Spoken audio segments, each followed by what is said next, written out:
നമസ്കാരം. ന്യൂസ് 18 പൊതുവേദിയിലേക്ക് സ്വാഗതം. കോൺഗ്രസിനെ വെട്ടാനുള്ള ബി.ജെ.പിയുടെ തുറുപ്പുചീട്ടായി മാറിയോ കോൺഗ്രസ് പ്രവർത്തക സമിതി അംഗം ശശി തരൂർ? ഒന്നിനു പിറകെ ഒന്നായി കോൺഗ്രസിനിട്ട് എങ്ങനെ പണി കൊടുക്കാം എന്നതിലാണ് ഇപ്പോൾ തരൂരിന്റെ ശ്രദ്ധയത്രയും.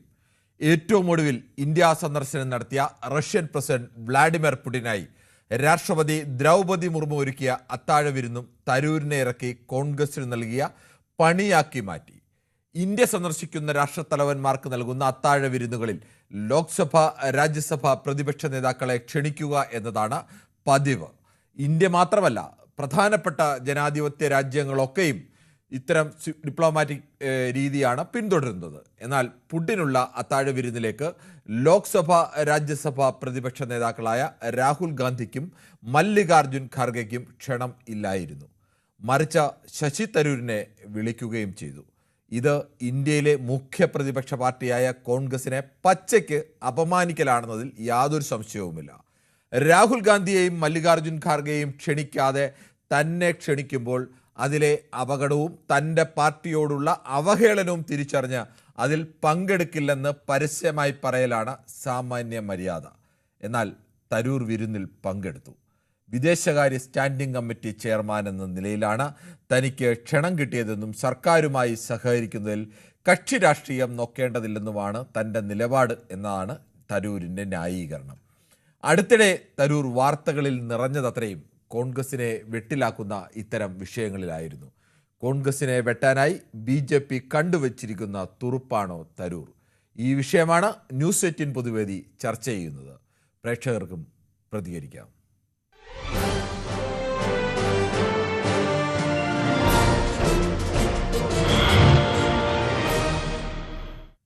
സന്തോഷാണ് കാസർഗോഡ് നിന്നും ആദ്യ പ്രേക്ഷകനായി എത്തുന്നത്. ശ്രീ സന്തോഷ്, താങ്കൾക്ക് എന്ത് തോന്നുന്നു?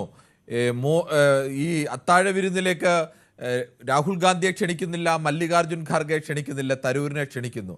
സാമാന്യ രീതിക്ക് ആ പാർട്ടിയെ അവഹേളിക്കലാണ് എന്ന് തിരിച്ചറിയാൻ കഴിയാത്ത ആളല്ല തരൂർ. പക്ഷേ തരൂർ പോകുന്നു. യഥാർത്ഥത്തിൽ തരൂരിനെ ഉപയോഗിച്ച് കോൺഗ്രസിനെ വെട്ടുകയാണോ ബി.ജെ.പി? അത് ഉറപ്പായിട്ടും തരൂരിനെ ഉപയോഗിച്ച് കോൺഗ്രസിനെ പറ്റിയാണ്. തരൂർ അതിന് നിന്ന് കൊടുക്കുകയും ചെയ്യാണ്. കാരണം തരൂർ ഇന്നലെ പറഞ്ഞത് പുടിൻ വന്നപ്പോ പ്രതിപക്ഷ നേതാവിനെ കാണാൻ സമ്മതിക്കാത്തത് അത് ശരിയല്ല എന്ന് ഇന്നലെ പ്രതിപക്ഷ നേതാവിന് സപ്പോർട്ടായി പറഞ്ഞു. ഇന്ന് ആ ഭക്ഷണം കഴിക്കാൻ പോകുന്നു. കാരണം കോൺഗ്രസിൽ നിന്നുകൊണ്ട് കോൺഗ്രസ് എന്തിന്റെ ആശയത്തിലാണ് ബി.ജെ.പി എതിർക്കുന്നത്? ആ എതിർക്കുന്ന ഭരണം നയിക്കുന്ന ബി.ജെ.പി വിളിക്കുമ്പോൾ വിരുന്നിന് പോകുക എന്ന് പറയുന്നത് കോൺഗ്രസിൽ നിന്നുകൊണ്ട് ചെയ്യുന്നത് തീർത്തും തെറ്റായ ഒരു കാര്യമാണ്. ഇപ്പൊ രാഹുൽ മാങ്കൂട്ടത്തിനെ ഒഴിവാക്കിയതുപോലെ ഇയാളൊക്കെ പിടിച്ച് ഒഴിവാക്കണം. കാരണം ജനങ്ങൾ, കോൺഗ്രസ് പ്രവർത്തകർ കഷ്ടപ്പെട്ടിട്ടാണ് ഇയാളെ പാർലമെന്റിലേക്ക് പോയത്. അപ്പം ആ പാർലമെന്റിലേക്ക് പോകുമ്പോൾ കോൺഗ്രസിന്റെ പ്രവർത്തകർ അഭിമാനം കാത്തു സൂക്ഷിക്കാനെങ്കിലും തരൂർ ഈ ഇലക്ഷൻ സമയത്ത് പോലും ഇങ്ങനത്തെ പണി കാണിക്കുന്ന തീർത്തും നിരാശകരമാണ്. ശരി, താങ്കളുടെ അഭിപ്രായം വളരെ വ്യക്തമാണ്.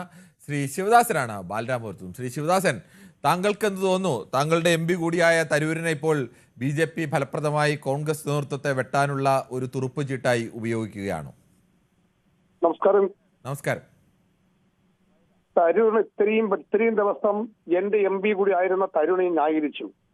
ഇനി കോൺഗ്രസ് ചെയ്യേണ്ട കാര്യം ഇന്റർനാഷണൽ കോൺഗ്രസ് അഖിലേന്ത്യാ പ്രസിഡന്റിനെയും രാഹുൽ ഗാന്ധിയും ക്ഷണിക്കാതെ ശേഷം അദ്ദേഹം പങ്കെടുത്തതിൽ ഇത്രയും പെട്ടെന്ന് AICC എല്ലാവരും കൂടി അദ്ദേഹത്തെ പാർട്ടി പുറത്താക്കണം. കാരണം രാഹുൽ മാങ്കൂട്ടം ചെയ്തേക്കാളും ഇന്ത്യ മഹാരാജ്യത്തെ ഹിന്ദു രാഷ്ട്രമാക്കാൻ വേണ്ടി കൂട്ടുനിൽക്കുന്ന ഏക വ്യക്തിയാണ് അമിത്ഷയും മോദിയെയും കാലും.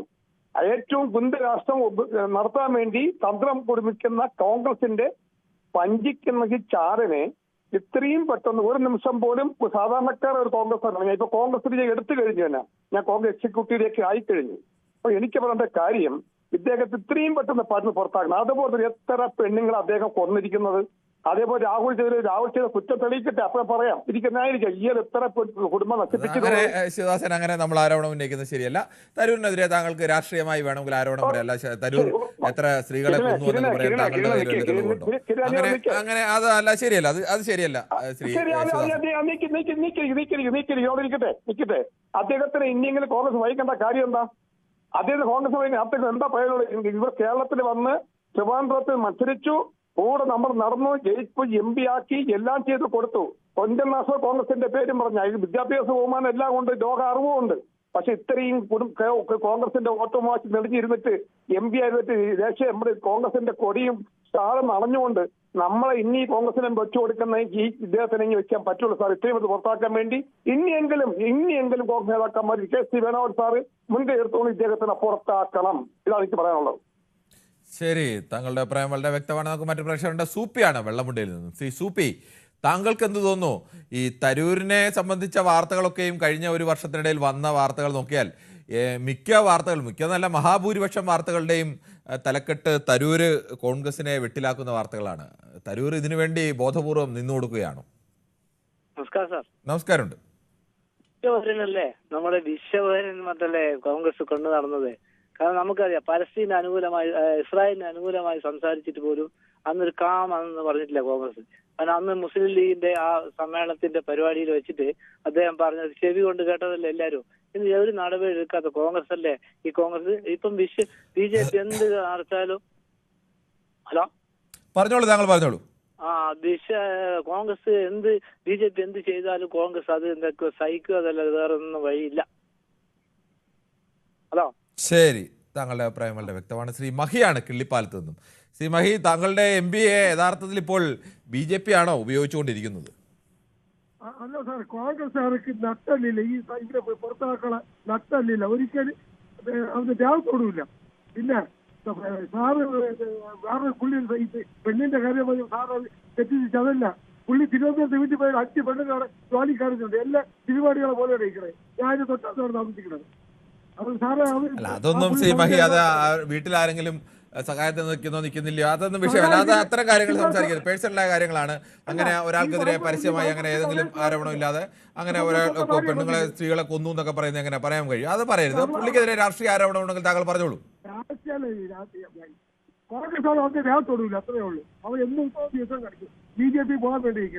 ശരി, ഓക്കെ. ശ്രീ മഹിയാണ് പ്രതികരിച്ചത്. നമുക്ക് മറ്റു പ്രശ്നങ്ങളിലേക്ക് പോകാനുണ്ട്. ശ്രീ ശശിധരനാണ് വയലാറിൽ നിന്നും. ശ്രീ ശശിധരൻ, താങ്കൾക്ക് എന്ത് തോന്നുന്നു? ഈ രാഹുൽ ഗാന്ധിയെ ഇന്ത്യയുടെ പ്രതിപക്ഷ നേതാവാണ്, ക്ഷണിക്കുന്നില്ല. രാജ്യസഭയിലെ പ്രതിപക്ഷ നേതാവാണ് ഖർഗെ ക്ഷണിക്കുന്നില്ല. ഒരു വിദേശ രാജ്യത്തിന്റെ തലവൻ വന്നാൽ പ്രതിപക്ഷ നേതാക്കളെ കൂടി ക്ഷണിക്കുക, അവർക്ക് കൂടി സന്ദർശനത്തിന് അനുമതി നൽകുക, അവരെ കൂടി സംസാരിക്കുക. അങ്ങനെയാണ് ഒരു ഡിപ്ലോമാറ്റിക് രീതി എല്ലാ രാജ്യവും സ്വീകരിക്കുന്നത്. പക്ഷേ മോദി ആ ഒരു രീതിയൊന്നും സ്വീകരിക്കുന്നില്ല. ഇത് സ്വീകരിക്കാതെ തരൂരിനെ ക്ഷണിക്കുന്നു, അവിടെ തരൂര് പോവുകയും ചെയ്യുന്നു. എന്താണ് ഇതുകൊണ്ട് അർത്ഥമാവുന്നത്? നമസ്കാരം. നമസ്കാരം. മനു പിന്നെ ലീവിലായോ? അല്ലല്ല, മനുവുണ്ട്. എനിക്ക് പറയാനുള്ള വ്യത്യസ്തമായ അഭിപ്രായമാണ്. പറഞ്ഞോളൂ. ശ്രദ്ധിച്ച് കേൾക്കുക. ഈ കോൺഗ്രസിന്റെ സഹോദരന്മാരാണ് ശ്രദ്ധിച്ച് കേൾക്കേണ്ടത് ഞാൻ പറയുന്ന കാര്യങ്ങൾ. അതായത് ഈ ഹൈക്കമാൻഡും ഈ തരൂരും ഒരേ ഒരു വാശി നിൽക്കുകയാണ്. ഹൈക്കമാൻഡ് ആണെന്നുണ്ടെങ്കിൽ താൻ വേണമെങ്കിൽ ഇതിന്ന് രാജിവെച്ച് പൊക്കോ, ഞങ്ങളായിട്ട് കളയില്ല എന്ന് ഹൈക്കമാൻഡ്. നിങ്ങൾ എന്നെ കളയണം, ഞാനായിട്ട് പോകില്ല എന്ന് തരൂരും വാശി പിടിച്ച് നിൽക്കുകയാണ്. ഈ വാശി കുറച്ചു നാൾ കൂടെ തുടരും. അടുത്ത പാർലമെന്റ് ഇലക്ഷൻ വരെ ഉണ്ടാവും. അന്ന് ഇവര് സീറ്റ് കൊടുക്കില്ല തരൂരിന് തിരുവനന്തപുരത്ത്. അപ്പോൾ BJP കാൻഡിഡേറ്റ് ആയിട്ട് തരൂർ അവിടെ മത്സരിച്ച് ജയിക്കാനാണ് തരൂർ ഈ കളി മുഴുവൻ കളിക്കുന്നത്. ഓക്കെ, ശരി. താങ്കളുടെ അഭിപ്രായം വളരെ വ്യക്തമാണ്. ശശിധരനാണ് വയലാറിൽ നിന്നും. ശ്രീ രാജനാണ് തിരുവല്ലയിൽ നിന്നും. ശ്രീ രാജൻ, തരൂരിനെ പോലെ ഒരാൾക്ക് അറിയാത്തതല്ല രാഹുൽ ഗാന്ധിയെയും ഖർഗെയും ക്ഷണിക്കാതെ തന്നെ ക്ഷണിക്കുന്നത് തൻ്റെ പാർട്ടിയെ അപമാനിക്കലാണ് എന്നത്. അത് യഥാർത്ഥത്തിൽ ജനാധിപത്യ രീതിയോട് തന്നെയുള്ള ഒരു വെല്ലുവിളിയാണ്. പക്ഷെ അതറിഞ്ഞുകൊണ്ട് അദ്ദേഹം പോകുന്നു. അദ്ദേഹം ന്യായീകരണം പറയുന്നത് താൻ വിദേശകാര്യ സ്റ്റാൻഡിംഗ് കമ്മിറ്റിയുടെ ചെയർമാനാണ്, ആ നിലയ്ക്കാണ് പോയത് എന്നൊക്കെ. ഇന്ത്യൻ പ്രതിപക്ഷ നേതാവിനേക്കാൾ വലിയ പദവിയൊന്നുമല്ല ഈ പറയുന്ന വിദേശകാര്യ സ്റ്റാൻഡിംഗ് കമ്മിറ്റി ചെയർമാൻ എന്നൊക്കെ പറയുന്നത്. പക്ഷെ അത് തരൂർ അതൊന്നും അറിയാത്ത ആളല്ല. നന്നായി ഇത്തരം ഡിപ്ലോമാറ്റിക് കാര്യങ്ങളൊക്കെ ആഴത്തിൽ അറിവുള്ള ആൾ തന്നെയാണ്. തരൂർ ബോധപൂർവം അത് ഉപയോഗിക്കുകയാണോ പാർട്ടിക്കെതിരെ? നമസ്തേ സാർ. നമസ്കാരം. ഇത് തരൂര് വേണമെന്നും വിചാരിച്ച് തന്നെ ചെയ്യുന്നതാണ്. BJP കോൺഗ്രസിനെ എത്ര ഇടിച്ചു താക്കാവോ അത്ര ഇടിച്ചു താക്കാൻ നോക്കുന്നത്. കോൺഗ്രസ്സുകാർ നേരത്തെ പറഞ്ഞ ഈ പുള്ളി വന്നപ്പോഴേ പറഞ്ഞു ഞങ്ങളെ ക്ഷണിക്കുന്നില്ല എന്ന് നേരത്തെ പറഞ്ഞു. എന്നിട്ടും ക്ഷണിച്ചില്ല. തരൂരിനെ ക്ഷണിച്ചു, തരൂർ പോയി. തരൂർ പോയത് തെറ്റാണ്. പക്ഷേ തരൂരിന്റെ പക്ഷം വെച്ച് നോക്കുമ്പം തരൂർ ചെയ്തത് ശരിയാണ്. തരൂരിനെ അവിടുന്ന് വിട്ടു വരണം. ഇവർ പുറത്താക്കുന്നുമില്ല, തരൂർ റിസൈൻ ചെയ്തിട്ട് വരുന്നുമില്ല. അപ്പം ഇങ്ങനെ നിൽക്കുക. അത് പിന്നെ BJP-ക്കാർ ചെയ്തെന്ന് പറഞ്ഞു കഴിഞ്ഞാൽ രാഹുൽ ഗാന്ധി എപ്പോഴും ഇന്ത്യ ഗവൺമെന്റ് എപ്പോഴും താഴ്ത്തുകെട്ടി സംസാരിക്കും. ഡെറ്റ് എക്കണോമി, പാകിസ്ഥാൻ എത്ര ഇന്ത്യന്റെ വിമാനം തകർത്തു, പിന്നെ ഇന്ത്യയിലെ വോട്ട് എത്ര കള്ള വോട്ട് ചെയ്തു, ഇതൊക്കെ ഇങ്ങനെയുള്ള കാര്യങ്ങളൊക്കെ ഇങ്ങനെ വിളിച്ചു പറഞ്ഞുകൊണ്ടിരിക്കും. ഇവിടെ നല്ല വിദേശത്ത് പോയി വിളിച്ചു പറഞ്ഞുകൊണ്ടിരിക്കും. അതുകൊണ്ടാണ് മോദി അയാളെ ക്ഷണിക്കാത്തത്. ഇങ്ങനെയുള്ള ഇന്ത്യ വിരുദ്ധമായിട്ടുള്ള കാര്യങ്ങൾ പറയുന്ന ആള് അവിടെ വന്നിരുന്ന് എന്ത് വേണേലും ശ്രീ രാജൻ, ഇന്ത്യ വിരുദ്ധമായ കാര്യങ്ങൾ എന്താണ് രാഹുൽ ഗാന്ധി പറഞ്ഞത്? ഇന്ത്യ വിരുദ്ധമായിട്ട് എന്തെങ്കിലും രാഹുൽ ഗാന്ധി ഇത്ര കാലം പറഞ്ഞതായി നമ്മളുടെ ആളുടെയും അറിവിലില്ല. നരേന്ദ്രമോദിയെയോ കേന്ദ്ര സർക്കാരിനെ വിമർശിക്കുന്നത് എങ്ങനെയാണ് ഇന്ത്യ വിരുദ്ധമാകുന്നത്? ശരി, ഡൊണാൾഡ് ട്രംപ് പറഞ്ഞ് ഡെഡ് എക്കണോമിയാണ് ഇന്ത്യയുടെ. അത് ആവശ്യപ്പെടില്ലേ? പറഞ്ഞു. ഡൊണാൾഡ് ട്രംപ് എത്രയോ തവണ ആവർത്തിച്ച് പറയുമ്പോൾ ഇന്ത്യയുടെ ഒരു പ്രതിപക്ഷ നേതാവ് അത്തരം കാര്യങ്ങൾ ഉന്നയിക്കില്ലേ? അതെങ്ങനെ ഇന്ത്യ വിരുദ്ധമാകുന്നത്? അത് നമ്മള് ഇന്ത്യയിൽ ഇരുന്നുകൊണ്ട് നമുക്ക് ശ്രീ രാജൻ, ഒരു കാര്യം താങ്കൾ മനസ്സിലാക്കണം. ഇന്ത്യയുടെ പ്രധാനമന്ത്രിയോ ഇന്ത്യ സർക്കാരോ ഒന്നുമല്ല ഇന്ത്യ എന്ന് പറയുന്ന രാജ്യത്തിന് എതിരായ ഏതെങ്കിലും തരത്തിൽ രാഹുൽ ഗാന്ധി ഇതുവരെ സംസാരിച്ചായി നമ്മുടെ ആരുടെയും അറിവിലില്ല. അതല്ല വിഷയം. എങ്കിലും പറയുകയാണ്, താങ്കൾ ഇന്ത്യ വിരുദ്ധമായി പറയുന്നു, കേന്ദ്ര സർക്കാരിനെയും മോദിയെയും വിമർശിക്കുന്നു എന്നുള്ളത് വേണമെങ്കിൽ പറയാം. അത് എല്ലാ കാലത്തും ആര് പ്രധാനമന്ത്രി ആയാലും പ്രതിപക്ഷ നേതാക്കളൊക്കെ അത്തരത്തിൽ വിമർശനം ഉന്നയിച്ചിട്ടുണ്ട്. അതല്ല നമ്മുടെ വിഷയം. അതുകൊണ്ട് അതും ഇതുമായി കൂട്ടിക്കലർത്തണ്ട. അല്ല, അത് ആർക്കും ആരെ വേണേലും വിമർശിക്കാം സാറേ, അതല്ല ഉദ്ദേശിക്കേണ്ടത്. നമ്മുടെ നാടിനെ കുറിച്ച് തെറ്റായി പറയുന്നത്, നമ്മുടെ നാടിനെ കുറിച്ച് എവിടെയാ തെറ്റായി പറയുന്നത്? ഇന്ത്യയിലെ സംവിധാനങ്ങൾ തെറ്റാണെങ്കിൽ അതിനെക്കുറിച്ച് പ്രതിപക്ഷ നേതാക്കൾക്ക് വിമർശിച്ചൂടെ? അതിന് രാഹുൽ ഗാന്ധി അല്ല നാളെ ഇനി വേറെ ഒരാൾ, നരേന്ദ്രമോദി പ്രതിപക്ഷ നേതാവായിരുന്നാലും നരേന്ദ്രമോദിയും ചെയ്യില്ലേ? നരേന്ദ്രമോദി ഗുജറാത്ത് മുഖ്യമന്ത്രി ആയിരുന്നപ്പോൾ അന്നത്തെ പ്രധാനമന്ത്രി മൻമോഹൻ സിംഗിനെതിരെ ഇതിനേക്കാൾ എത്രയോ രൂക്ഷമായ വിമർശനം ഉന്നയിച്ചിട്ടുണ്ട്. അതൊക്കെ സ്വാഭാവികമാണ്. അതൊന്നും തെറ്റല്ല. അന്ന് ചെയ്തതും ഇന്ന് ചെയ്തതും ഒക്കെ സ്വാഭാവികമായി രാഷ്ട്രീയത്തിൽ ഉണ്ടാവുന്നതാണ്. ശരി.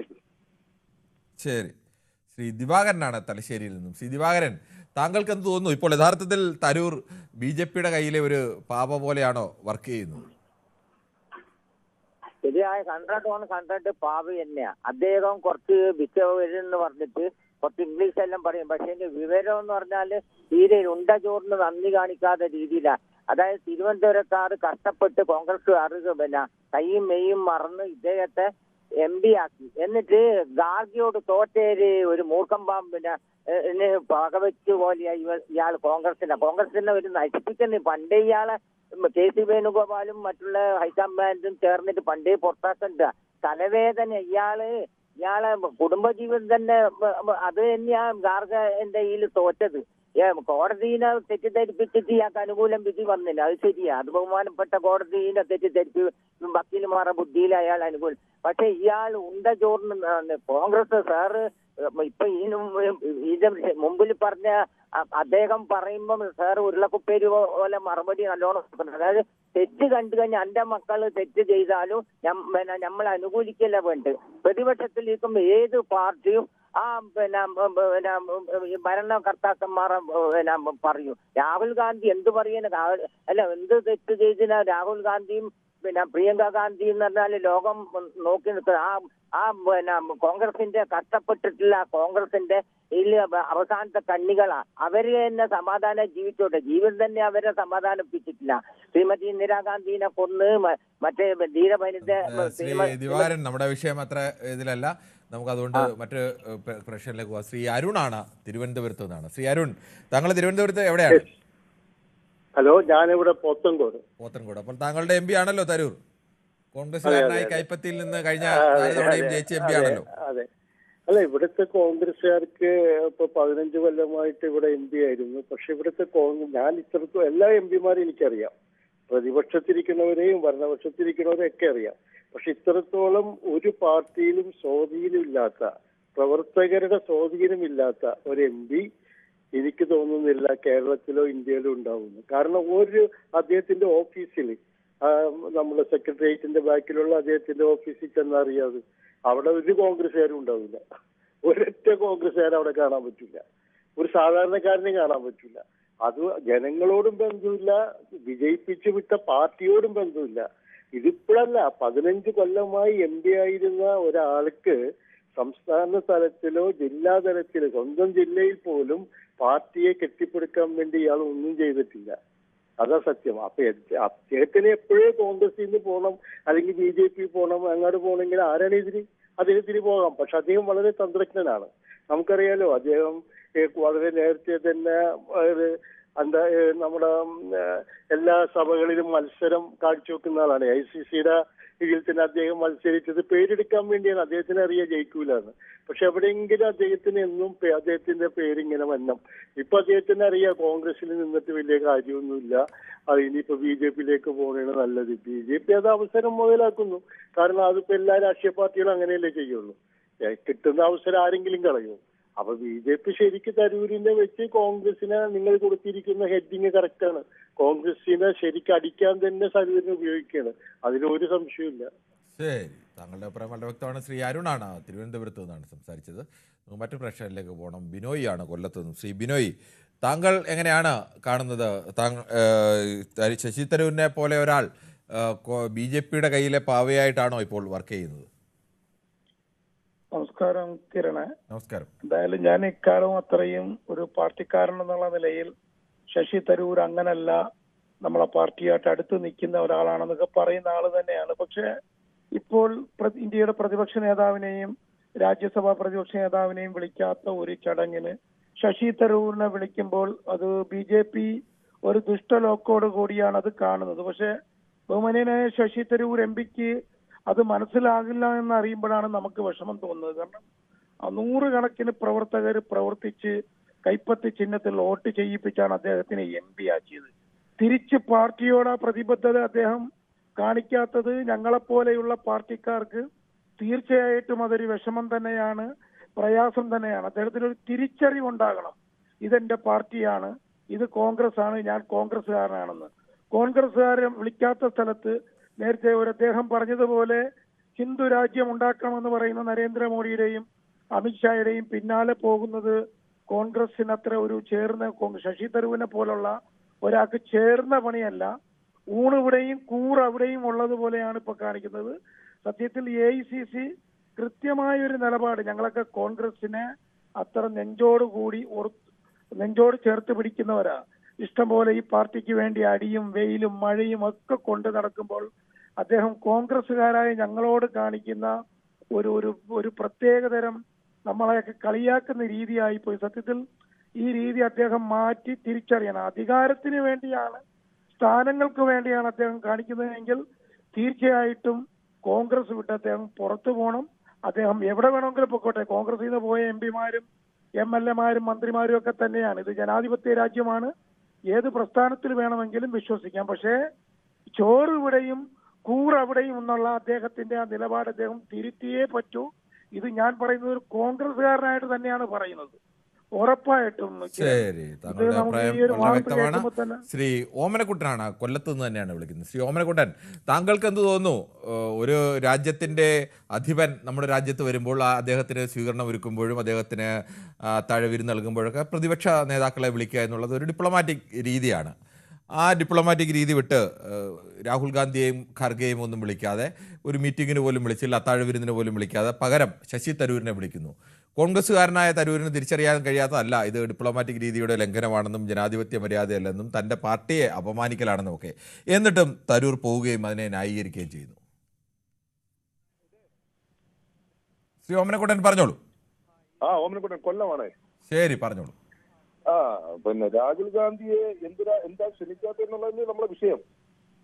കേട്ടില്ല. രാഹുൽ ഗാന്ധി എന്തുകൊണ്ടാണ് ക്ഷണിക്കാത്തെന്നുള്ളതല്ലേ നമ്മുടെ വിഷയം? രാഹുൽ ഗാന്ധി എന്തുകൊണ്ട് ക്ഷണിക്കാത്തെന്നുള്ളതല്ല വിഷയം. രാഹുൽ ഗാന്ധിയെ ക്ഷണിക്കാൻ സ്ഥലത്ത് തരൂരിന് പോകുമ്പോൾ തരൂര് അത് അറിഞ്ഞുകൊണ്ട് പോകുമ്പോൾ BJPയുടെ ഒരു ടൂളായി തരൂർ വർക്ക് ചെയ്യുന്നില്ലേ? അല്ലെങ്കിൽ കോൺഗ്രസിനെതിരെ അടിക്കാനുള്ള ഒരു തുറുപ്പായി BJP തരൂരിനെ ഉപയോഗിക്കുന്നില്ല വിഷയം? ഒരിക്കലും അല്ല. നിങ്ങൾ പറയുന്ന കണക്കല്ലല്ലോ. ഈ തരൂരിന് വ്യക്തമായ രാജ്യസ്നേഹമുണ്ട്. രാജ്യസ്നേഹത്തിന്റെ പേര് മാത്രമാണ് അയാൾ വിളിക്കുന്നത്. നമ്മുടെ പിന്നെ സിന്ദൂറിന്റെ കാര്യത്തിന് ഏറ്റവും കൂടുതൽ വിദേശത്ത് പോയി അതിനെക്കുറിച്ച് ചർച്ച ചെയ്തത് തരൂറാ. ആ സമയത്ത് നമ്മുടെ പിന്നെ രാജ്യസ്നേഹത്തിന്റെ അളവ് വെച്ചിട്ടാണോ ശ്രീ ഓമനക്കുട്ടൻ ഒരു രാഷ്ട്രത്തലവൻ ഇന്ത്യയിലേക്ക് വരുമ്പോൾ അവിടെ പ്രതിപക്ഷ നേതാവിനെ വിളിക്കുകയും വിളിക്കാതിരിക്കുകയൊക്കെ ചെയ്തത്?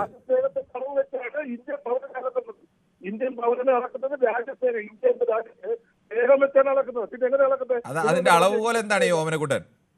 അളവുകൾ എന്ന് പറഞ്ഞാൽ ഇന്ത്യയുടെ സ്നേഹത്തിന്റെ അളവുകൾ എന്താ? അതെങ്ങനെ നിങ്ങൾക്ക് നിർവചിക്കാൻ പറ്റുന്ന സ്നേഹത്തിന്റെ അളവുകൾ? അതാ അപ്പോൾ താങ്കൾ പറഞ്ഞത് ഇന്ത്യയുടെ പ്രതിപക്ഷ നേതാവ് രാഹുൽ ഗാന്ധിക്കും ഇന്ത്യയുടെ രാജ്യസഭാ പ്രതിപക്ഷ നേതാവ് മല്ലികാർജുൻ ഖാർഗെക്കും ഇല്ലാത്ത എന്തോ അധിക രാജ്യസ്നേഹമുള്ള ആളാണ് തരൂർ എന്ന് താങ്കൾ എങ്ങനെയാണ് വിലയിരുത്തുന്നത്?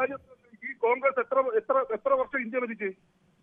ആ കോൺഗ്രസിനെ നിങ്ങൾ ആരും രാജ്യസ്നേഹം പഠിപ്പിക്കേണ്ട കാര്യമൊന്നുമില്ലല്ലോ ഓമനക്കുട്ടൻ. പിന്നെന്തിനാ ഈ ജനങ്ങളുടെ മുമ്പിൽ ഇപ്പൊ പിച്ചച്ചട്ടിയായിട്ട് നടക്കുന്നത്? എനിക്കൊരു വോട്ട് തരൂ, എനിക്കൊരു വോട്ട് തരൂ. ഈ വോട്ട് തരുന്നത് വോട്ട് ജയിക്കുന്നത് നോക്കുന്നതൊക്കെ വേറെ വിഷയം, അതല്ലല്ലോ ഇത്. വേറെ കാര്യമല്ല, വേറെ കാര്യം നിങ്ങൾ അങ്ങനെ പറയുന്നത് വേറെ കാര്യമല്ല. പിന്നെ അല്ലാതെ എങ്ങനെയാണ്? ശ്രീ ഓമനക്കുട്ടൻ, താങ്കൾ കൊല്ലത്ത് എവിടെയാണ്? ഞാൻ പറയുന്ന കേക്ക്. ശ്രീ ഓമനക്കുട്ടൻ, താങ്കൾ കൊല്ലത്ത് എവിടെയാണ്? ഞാൻ കൊല്ലത്ത് ഡീസന്റ് ജംഗ്ഷനിലാണ്. ഡീസന്റ് ജംഗ്ഷനാണ്. ഈ കേരളത്തിൽ ബി.ജെ.പിക്ക് വോട്ട് കിട്ടുന്നില്ല എന്ന് കരുതി ബി.ജെ.പി ഒരു മോശം പാർട്ടിയായി മാറുമോ? കേരളത്തിൽ വോട്ട് താ എന്നൊരു ബി.ജെ.പി നടന്നിട്ട് ആരും വോട്ട് കൊടുക്കുന്നില്ല എന്ന് കരുതി ബി.ജെ.പി കേരളത്തിൽ ഒരു മോശം പാർട്ടിയായി മാറുമോ? അതുപോലെ തന്നെയുള്ള ഒരു പാർട്ടിക്ക് വോട്ട് കിട്ടുന്നത് കിട്ടാത്തതൊന്നും ആ പാർട്ടി മോശം പാർട്ടി ആയതുകൊണ്ട് നല്ല പാർട്ടി ആയതുകൊണ്ടൊന്നും അല്ല. അത് അങ്ങനെ വിലയിരുത്താൻ ഒരു പാർട്ടിയെ സംബന്ധിച്ച് കഴിയുകയില്ല. സുഹൃത്തെ, നിങ്ങളൊരു ചോദ്യം വെച്ചിട്ട് ചോദിച്ചാൽ ഞാൻ അതിന് മറുപടി പറയാനുള്ള സമയം തരിക. അല്ല, തന്ന് സമയം തന്നപ്പോലെ താങ്കൾ പറയുന്നത് തരൂരിന് അധിക രാജ്യസ്നേഹമുണ്ട്. അപ്പൊ അത് എങ്ങനെയാണെന്ന് എനിക്ക് മനസ്സിലായില്ല. അപ്പൊ താങ്കൾക്ക് അറിയാമെങ്കിലും ഒന്ന് വിശദീകരിക്കാനല്ലേ പറഞ്ഞത്? അതിൽ ഞാൻ വിശദീകരിക്കില്ല. അതിനുള്ള സമയം നിങ്ങൾ തരുന്നില്ലല്ലോ. ഓ, വിശദീകരിച്ചോ? ഇന്ത്യ ഈ കേരളത്തില് ബി.ജെ.പിക്ക് വോട്ട് കുറഞ്ഞത് എന്തുകൊണ്ടാ, അല്ലെങ്കിൽ അധികാരത്തിൽ വരാത്ത എന്തുകൊണ്ടല്ലേ നിങ്ങൾ ഇപ്പൊ ഒരു ചോദ്യം ചോദിച്ചത്? അല്ല, ഇപ്പല്ല മറ്റേ അത് പോട്ടെ, അത് വിട്ടുതരാം. അത് ഞാൻ നിങ്ങളുടെ മറ ചോദ്യത്തിന് ചോദ്യമായി ഉന്നയിച്ചാണ്. കോൺഗ്രസ് വോട്ട് താ എന്ന് പറഞ്ഞ് നടക്കുന്നത് പറഞ്ഞത് കൊണ്ട് ഞാൻ ചോദിച്ചാണ്. നിങ്ങൾ ചോദിച്ച ചോദ്യമല്ലേ, അതിന് മറുപടി പറയണ്ടേ? നിങ്ങൾ ചോദിച്ച അല്ല, ഞാൻ ആദ്യം ചോദിച്ച ചോദ്യത്തിന് മറുപടി പറയാം. ആദ്യം എതിനാ ഈ തരൂരിന് അധികമായി നിങ്ങൾ രാജ്യസ്നേഹം മല്ലികാർജുൻ ഖാർഗെക്കും രാഹുൽ ഗാന്ധിക്കും ഇല്ലാത്ത ഒരു അധിക രാജ്യസ്നേഹം തരൂരിൽ നിങ്ങൾ കണ്ടെത്തിയത് എങ്ങനെയെന്നാണ് ചോദിച്ചത്. അങ്ങനെയാണെങ്കിൽ ബി.ജെ.പിക്ക് കേരളത്തിൽ ഇത്ര ശതമാനം വോട്ടുണ്ടെന്ന് നിങ്ങൾ ചോദിച്ചെന്തിനാ? ആ ചോദ്യം എന്തിനാ? നിങ്ങൾ ആദ്യം ഒരു ചോദ്യം ചോദിച്ചപ്പോൾ നിങ്ങളെ ശ്രീ ഓമനക്കുട്ടൻ ഒന്ന് കേൾക്കൂ. ആദ്യം നിങ്ങളൊരു ചോദ്യം ചോദിച്ചു, അതിന് ആ ചോദ്യത്തിന് മറുപടി പറഞ്ഞില്ല. താങ്കൾ അപ്പോൾ പറഞ്ഞു കോൺഗ്രസ് ഇങ്ങനെ ഇതിനുമായി വോട്ടിന് വേണ്ടി എരന്ന് നടക്കേണ്ടി വരുന്ന അവസ്ഥ ഉണ്ടായില്ല. ഞാൻ അതുകൊണ്ട് പറഞ്ഞാണ് കോൺഗ്രസ് അല്ല, ബി.ജെ.പി അല്ല, CPM അല്ല, ഏത് പാർട്ടി ആയാലും ജയിക്കുകയോ തോക്കുകയോ ചെയ്യുന്നൊന്നും അല്ല ഇതിന്റെ ഒന്നും മാനദണ്ഡം. അതൊക്കെ എല്ലാ പാർട്ടികൾക്കും ശക്തിയുള്ളത് നിങ്ങൾ ജയിക്കും, അല്ലാത്തടത്ത് പരാജയപ്പെടുകയൊക്കെ ചെയ്യും. അതൊക്കെ സ്വാഭാവികമായിട്ട് തിരിച്ചും മറിച്ചുമൊക്കെ ഉണ്ടാവും. നിങ്ങൾക്ക് പറയാൻ പറ്റും ജയം എന്നുള്ളത് ഒരു മാനദണ്ഡം തന്നെയാ. ജയം എന്ന് പറയുന്നത് ഒരു അല്ല, അത് സമ്മതിച്ചു, അത് വിട്ടേരെ, താങ്കൾ വിട്ടേരെ. ഞാൻ ബി.ജെ.പി മോശക്കാർ പാർട്ടിയാണ്, താങ്കൾ കോൺഗ്രസ് മോശമാണെന്ന് പറഞ്ഞാൽ ഞാൻ ബി.ജെ.പി മോശം പാർട്ടിയാണെന്ന് പറഞ്ഞില്ല. ഞാൻ പറഞ്ഞത് അങ്ങനെ മോശക്കാരാക്കാൻ കഴിയില്ല, തോറ്റു എന്നാണ് പറഞ്ഞത്. അല്ലല്ല, നിങ്ങൾ അങ്ങനെയൊന്നും പറയാതെ നിങ്ങൾ മാത്രം ചോദിക്കരുത്. നിങ്ങൾ ചോദ്യം ചോദിച്ചാൽ എന്നാ നിങ്ങൾ പറയൂ, ഓമനക്കുട്ടൻ പറയൂ. അതെ, സഹിഷ്ണുത നിങ്ങൾ സഹിഷ്ണുത. അല്ല, ഓമനക്കുട്ടൻ പറയൂ. അത് പറയാ ഞാൻ നിങ്ങൾ പറയുന്നത് ജയം ഒരു മാനദണ്ഡമല്ലെന്ന് പറയാം. ജയം മാനദണ്ഡം തന്നെയാണ്. ജയം എന്ന് പറയുന്ന മാനദണ്ഡം തന്നെയാണ്. ഓമനക്കുട്ടൻ, നമ്മുടെ ചർച്ചാ വിഷയം അതേയല്ല. ഞാൻ ആദ്യം ചോദിച്ചതിന് ഉത്തരം പറഞ്ഞിട്ട് വേണമെങ്കിൽ താങ്കൾ ഇതിന് പറയാം. നിങ്ങൾ ഒരു ചോദ്യം ചോദിച്ചു. ശ്രീ ഓമനക്കുട്ടൻ, താങ്കൾക്ക് ആദ്യം ചോദിച്ച ചോദ്യത്തിന് ഉത്തരവില്ല എങ്കിൽ ഉണ്ടെങ്കിൽ അത് പറയൂ. താങ്കൾക്ക് എങ്ങനെ മനസ്സിലായി രാഹുൽ ഗാന്ധിയെക്കാളും മല്ലികാർജുൻ ഖാർഗെക്കാളും ശശി തരൂരിന് കൂടുതൽ രാജ്യസ്നേഹമുണ്ട്? അങ്ങനെ എന്തെങ്കിലും അളവ് പോലെ ഉണ്ടോ? ഉണ്ടെങ്കിൽ പറയൂ. നിങ്ങൾ ഒരു ചോദ്യം ചോദിച്ചപ്പോൾ ആ ചോദ്യത്തിന് ഉത്തരം ആദ്യം പറയൂ ഓമനക്കുട്ടൻ. പിന്നെന്തിനാ നിങ്ങൾ വേറെ ചോദ്യം? താങ്കൾ വേറെ കാര്യം പറഞ്ഞുകൊണ്ടാണ് വേറെ ചോദ്യം ചോദിച്ചത്. ഞാൻ ചോദ്യം ചോദിച്ചല്ല, ഞാൻ കൃത്യമായി പറഞ്ഞതാണ്. ഏതെങ്കിലും പാർട്ടി ജയിച്ചോ തോറ്റത് കൊണ്ട് ആ പാർട്ടിയുടെ നിലപാടിലൊന്നുമില്ല. ജയിക്കുകയും തോൽവിയൊക്കെ സ്വാഭാവികമാണ്, അതൊക്കെ ഉണ്ടാവും. ജയം എന്ന് പറഞ്ഞ നിലപാട് തന്നെ ജനങ്ങളുടെ നിലപാടാണ് ജയം. അപ്പൊ ശരി, ഓക്കെ. ഒരു പാർട്ടിക്ക് കളിക്കുന്ന നിലപാടാണ് ജയം. അല്ല, നിങ്ങൾക്ക് പറയാൻ പറ്റുമോ? നിങ്ങൾ എന്താ ഈ പറയുന്നത്? ഒരു പാർട്ടി. അപ്പൊ കേരളത്തിൽ എന്താണ് ബി.ജെ.പിക്ക് ജയിക്കാത്തത്? എന്തിനാ കേരളത്തിൽ എന്താ ബി.ജെ.പി ജയിക്കാത്തത്?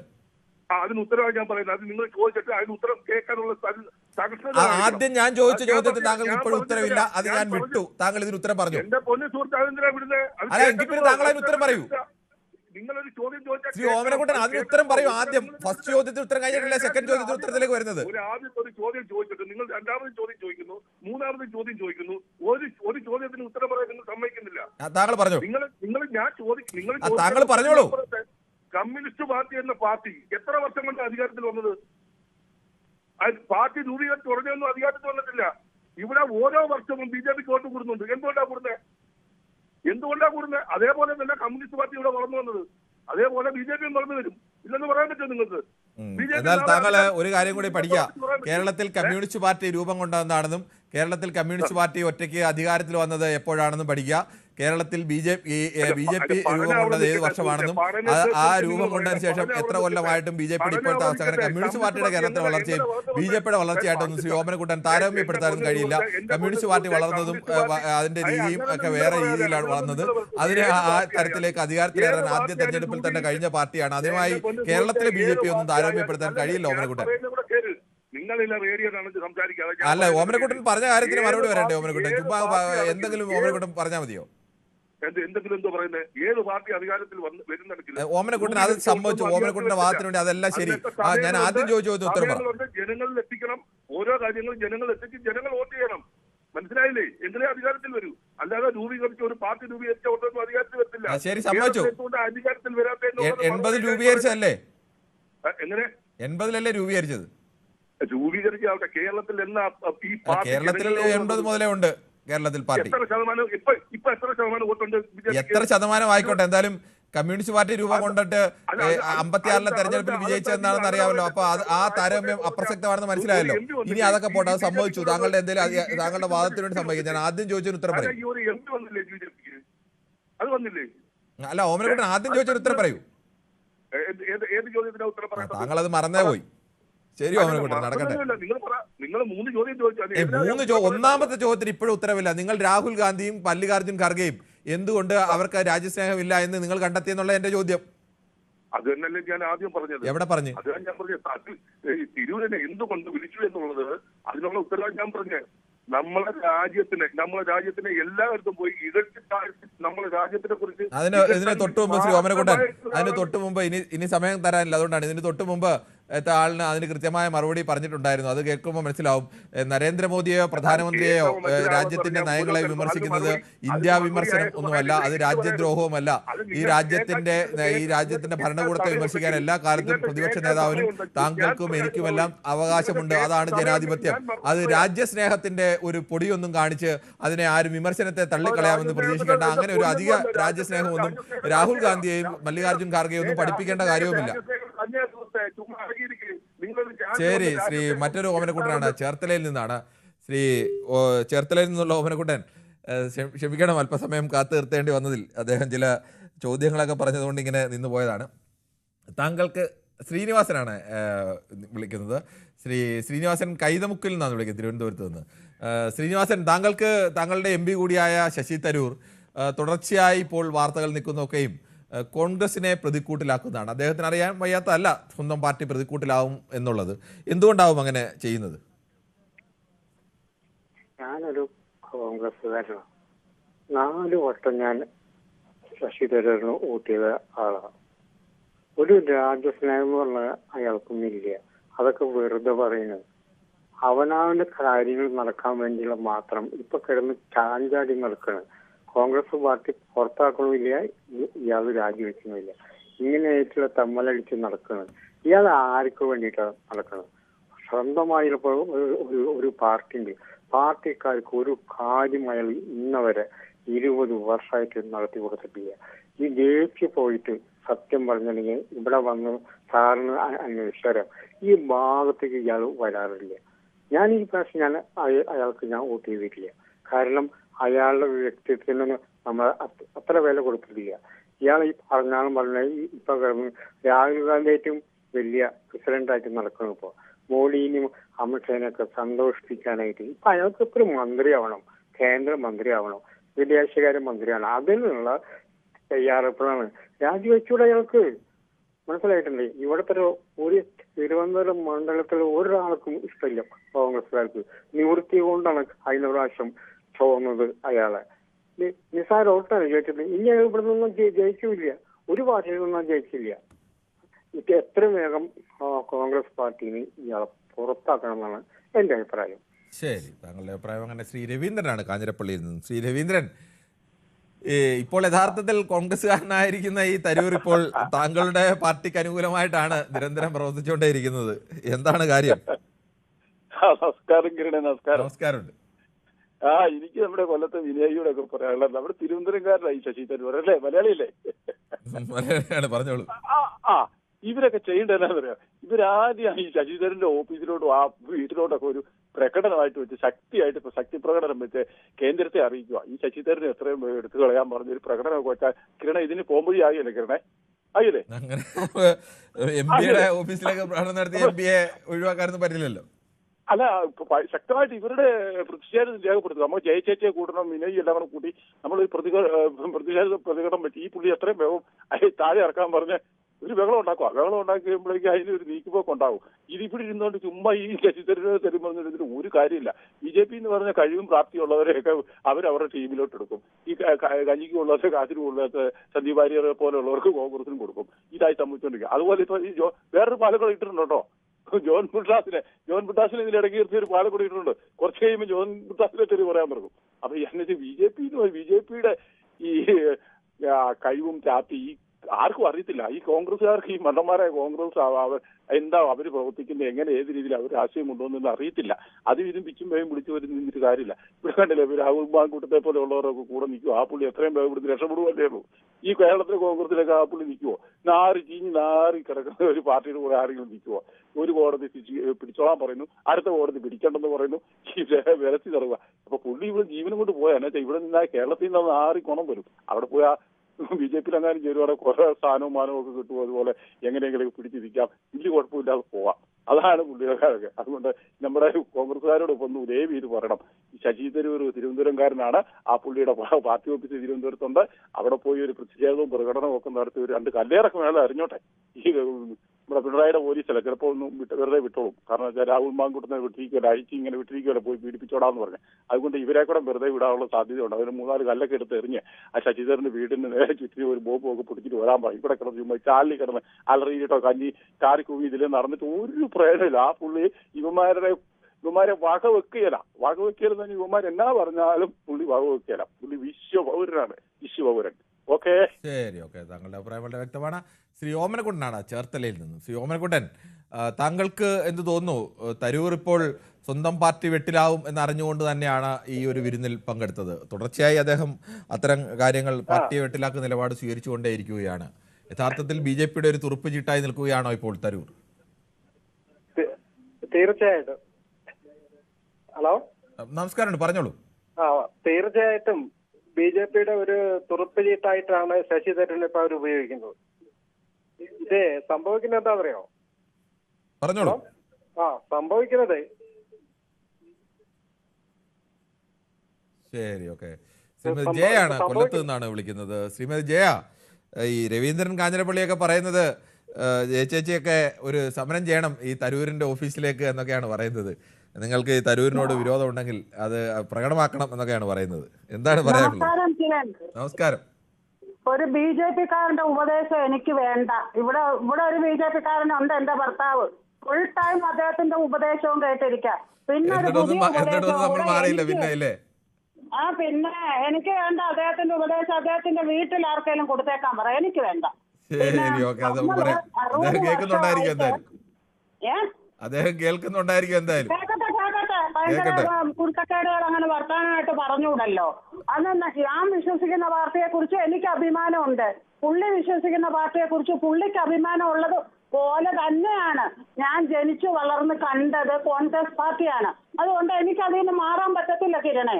പുള്ളി നല്ല കാര്യം. അത് അങ്ങനെ തന്നെ നല്ല മറുപടി തന്നെയാണ് കൊടുത്തത് അദ്ദേഹത്തിന്. ആ രീതിയിൽ തന്നെയുള്ള മറുപടി തന്നെയാണ്. അതുപോട്ടെ, നമുക്കപ്പോ ഈ വിഷയത്തിലേക്ക് വന്നാൽ എങ്ങനെയാണ് ഈ തരൂർ നിരന്തരം പാർട്ടിയെ വെട്ടിലാക്കിയാണ്? കിള്ളിപ്പാലം അല്ല കേട്ടോ, സോറി കിരൺ, ജയ കിള്ളിപ്പാലം അല്ല, ജയ കൊല്ലമാണ്. അയ്യോ, അത് തെറ്റി ആരോ എഴുതിയതാണ്. അത് അവിടെ അവരിപ്പം തന്നെ തിരുത്തും. പ്രോബ്ലം തിരുത്തിയേക്ക്. അല്ലെങ്കിൽ രവീന്ദ്രനെ പോലുള്ളവർക്കൊക്കെ തെറ്റിദ്ധാരണ വരും, വേറെ ജയാന്ന് വിചാരിക്കും. ഇല്ല, തെറ്റിദ്ധാരണ. ശബ്ദം കേട്ടാൽ തന്നെ അറിയാം. Okay, thank you. നമസ്കാരം, പറഞ്ഞോളൂ. ശശി തരൂരിന് ഇപ്പൊ നമുക്ക് BJPയുടെ ഒരു തുറുപ്പുകുലാനായിട്ടൊന്നും വെക്കേണ്ട കാര്യമില്ല. അദ്ദേഹം വിശ്വപൗരനാണ്. അദ്ദേഹത്തിന് അറിയാം ഏത് രീതിയിൽ പ്രവർത്തിക്കണം. പുള്ളിയെ വിളിച്ചു, പുള്ളി പോയി.